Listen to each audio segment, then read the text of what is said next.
Now, there's a couple of, things here that are not ideal. One is that this line is probably not quite the right one, right? Because the real frontier is probably smoother. It's not jagged like that. And another one is that if you look at this map closely, you could actually throw away some of the cities like this one, for example, and it wouldn't change anything. If you throw away this city, right, its area gets absorbed by the areas of these two other cities, and the frontier doesn't change at all.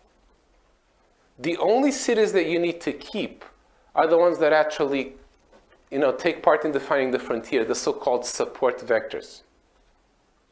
Right? In general, these are vectors in hyperspace, and they're called support vectors because they're the ones that keep the frontier where it is. So often you can throw away the great majority of your examples, and that doesn't change anything, right? And of course, in this example, this doesn't matter, but when you have a data set with millions or billions of examples, that does matter. Okay? And support vector machines, or kernel machines for short, solve both of these problems.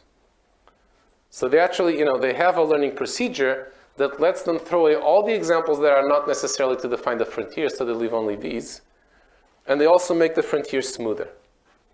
And the way they draw the frontier is by saying, well, let me try to walk from south to north while keeping the positive cities on my left and the negative cities on my right, but I want to always stay as far as possible from them as I can, okay? Think of the cities as mines, and think of this as a minefield, right?